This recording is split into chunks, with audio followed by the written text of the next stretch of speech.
Robert thought he'd found the perfect companion after his wife passed. Warm, attentive, seemed to understand him completely. 6 months later, his bank account was empty and she was gone. Here's the thing. Robert missed 10 clear warning signs that could have saved him heartbreak and his life savings. If you're a man over 60 who's back in the dating world, whether through divorce, widowhood, or just because you've been single for a while, this video could be the most important 12 minutes you watch this year. Look, dating after 60 is completely different than it was in your 20s or 30s. You've got wisdom, life experience, and hopefully a good idea of what you want. But the dating landscape has changed dramatically, and unfortunately, there are people out there who specifically target men in your age group. Today, I'm going to walk you through 10 dating red flags that you should never, ever ignore. These aren't just my opinions. These are patterns identified by relationship experts, financial advisors, and yes, stories from real men who learned these lessons the hard way, so you don't have to. Point 1. She's extremely interested in your financial situation right away. Red flag number 1. She's extremely interested in your financial situation right away. Now, I'm not saying that money conversations should be completely off the table in dating. As mature adults, financial compatibility matters. But here's what you need to watch for. If she's asking detailed questions about your retirement accounts, your home ownership, your pension, or your investments within the first few dates, that's a red flag. A genuine partner will be interested in you, your hobbies, your grandchildren, your stories, what makes you laugh. The financial conversation should come naturally over time as you both consider a serious future together, not during the appetizer course of your first dinner. I talked to Richard, a 67-year-old from Florida, who told me his new girlfriend asked to see his tax returns on their third date because she wanted to make sure they were compatible. Richard felt uncomfortable but didn't want to seem ungenerous. That girlfriend was actually running a romance scam and had done this to 3 other men in his community. Trust your gut. Point 2, she rushes the relationship at lightning speed. Red flag number 2, she rushes the relationship at lightning speed. Here's what I mean. You've been on 2 dates, and she's already talking about moving in together. She's saying, I love you, within the first few weeks. She's pushing to meet your family right away or wants you to meet hers immediately. Look, at our age, we might feel like we don't have time to waste. And that's understandable. But genuine connection still needs time to develop. Someone who's genuinely interested in building a life with you will understand that trust is earned, not demanded. Think about it this way. You wouldn't make a major business decision in 2 weeks, would you? A relationship is far more important than any business deal. A person who truly cares about you will respect your need to take things at a comfortable pace. The rush technique is actually a classic manipulation tactic. It's designed to get you emotionally invested before you have time to see who this person really is. Don't fall for it. Point 3. Her stories don't add up or keep changing. Red flag number 3. Her stories don't add up or keep changing. Pay attention to the details. In one conversation, she mentions she was married twice. In another, it was 3 times. She says she was a teacher, then later mentions her nursing career. Her age seems to shift. The city where she grew up changes depending on the story. Now, we all forget details sometimes or misspeak. That's human. But if you're noticing a pattern of inconsistencies, especially about important things like past relationships, children, career history, or why she moved to your area, you need to pay attention to that. These inconsistencies often mean one of 2 things. She's either hiding something significant about her past, or she's creating a false identity altogether. Neither of those scenarios is what you want in a partner. Here's what you can do. Keep a mental note of what she tells you. You don't have to be paranoid or interrogate her, but if something doesn't sound right, it's perfectly acceptable to say, I could have sworn you mentioned something different last time. Can you help me understand? A genuine person will clarify without getting defensive. A deceptive person will often become angry that you're checking up on them or accuse you of not trusting them. Point 4, she has frequent financial emergencies. Red flag number 4, she has frequent financial emergencies. Oh, this one is so common and it breaks my heart every time I hear about it. Here's how it usually plays out. You've been dating for a few weeks or months. Things seem to be going well. Then suddenly she has a crisis. Her car breaks down and she needs $800 for repairs. Her sister is sick and needs money for treatment. She's about to be evicted from her apartment. Her phone was stolen and she needs a new one immediately. Every few weeks there's another emergency.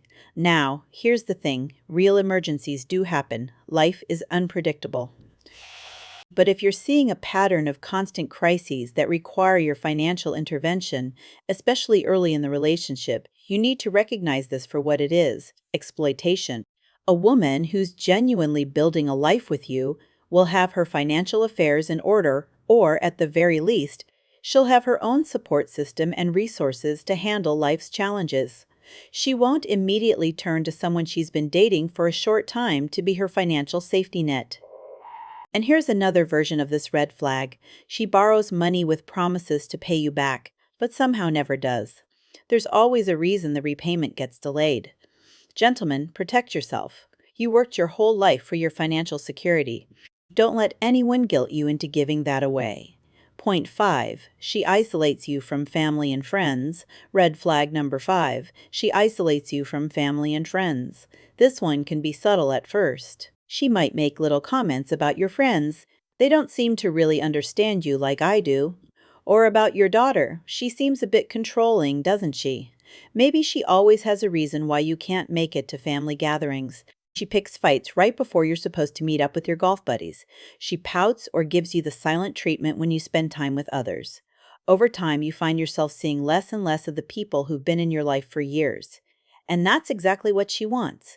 Here's why this is so dangerous. Your family and friends are your reality check. They know you, they love you, and they can often spot problems you can't see when you're in the middle of a new relationship. And manipulator knows this, so their strategy is to cut you off from anyone who might warn you. A healthy partner encourages your existing relationships. She wants to be part of your life, not the only thing in your life. Have you experienced this kind of isolation in a relationship? Let me know in the comments. Your story might help someone else recognize the warning signs. Point 6. She refuses to introduce you to her life. Red flag number 6. She refuses to introduce you to her life. Now, this is the flip side of isolation.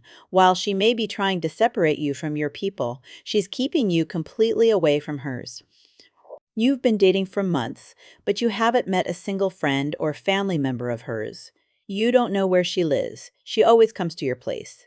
You've never been to her workplace. When you ask about meeting her daughter or seeing her apartment, there's always an excuse. Her family is complicated.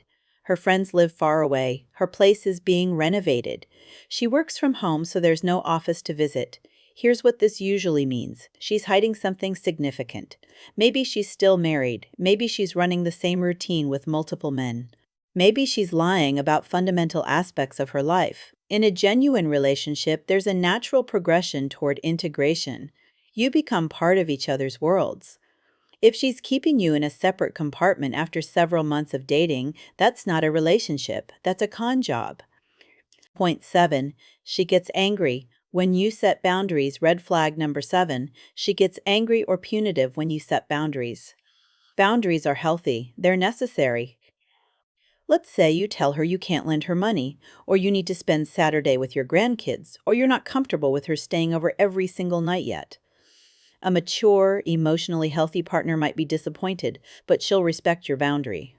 She'll understand that you're two individuals building something together, not one person absorbing another. But if she responds with anger, accusations, silent treatment, or threats to leave, that's manipulative behavior. Comments like, "If you really loved me, you'd," or "I guess I'm just not important to you," or "maybe we should just break up then," are designed to make you feel guilty for having perfectly reasonable limits. Gentlemen, you have every right to move at your own pace, to protect your finances, to maintain your independence, and to prioritize your family relationships. Anyone who can't respect, that doesn't respect you. Point 8. She has a substance abuse problem she won't address. Red flag number 8. She has a substance abuse problem she won't address. Look, at our age, we understand that people have struggles. Maybe she enjoys wine with dinner, that's fine. But if you're noticing that she can't get through an afternoon without drinking, or she's taking pills that aren't prescribed to her, or her behavior becomes erratic or unpredictable when she's under the influence, that's a serious concern. The red flag isn't necessarily the substance use itself. It's the denial and the refusal to acknowledge or address the problem.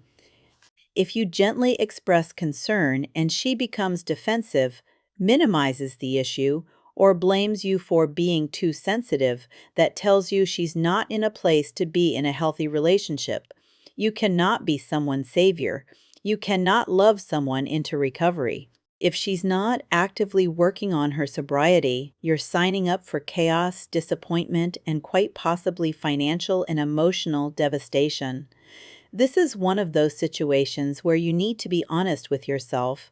Are you willing to accept this reality? Because it's not going to change without her genuine commitment to change. Point 9. She's still deeply entangled with an ex. Red flag number 9. She's still deeply entangled with an ex. Now, having ex-partners is normal. Most of us do at our age. Maybe she needs to coordinate with an ex-husband about adult children or grandchildren. That's understandable and healthy.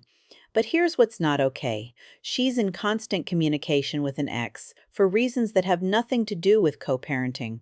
She talks about him constantly, whether positively or negatively. They have frequent emergencies that require her immediate attention. She's still helping him financially.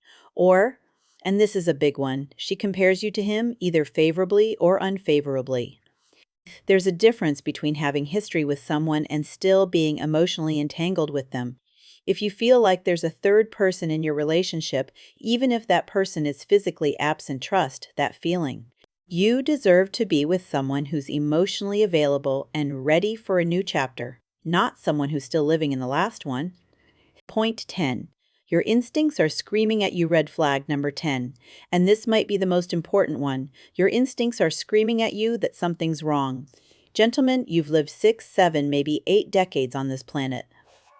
You've navigated careers, raised families, dealt with difficult people, survived challenges I can't even imagine. You have wisdom, you have intuition. And when that little voice in your head says, something's not right here, listen to it. Sometimes we can't quite put our finger on what's wrong. We can't point to a specific behavior, but there's this nagging feeling that we're being deceived or manipulated or taken advantage of. Maybe your friends have expressed concerns. Maybe your adult children have noticed something off. We often ignore these instincts because we're lonely, or we're afraid we won't meet anyone else, or we feel like we're being paranoid or unfair. But here's what I want you to understand. Being alone is infinitely better than being with someone who's taking advantage of you. Your peace of mind, your financial security, and your emotional well-being are worth protecting, even if that means walking away from a relationship that looks good on the surface. Look, I know this video might have been uncomfortable to watch. Nobody wants to think they could be vulnerable to manipulation or deception. But awareness is your greatest protection. Dating after 60 can be wonderful. There are genuine, kind, emotionally healthy women out there who would be honored to build a life with you. You absolutely deserve companionship, love, and partnership. But you also deserve respect, honesty, and safety. Don't settle for less just because you're afraid of being alone. If you found this video helpful, please hit that subscribe button. I create content specifically for people navigating relationships and life after 60, and your support means everything. And here's my question for you. What other dating topics would you like me to cover? Drop your suggestions in the comments below. Next week, I'll be talking about the green flags you should look for, the signs that you've actually found someone worth your time. Remember, gentlemen, you're not being paranoid by protecting yourself. You're being wise.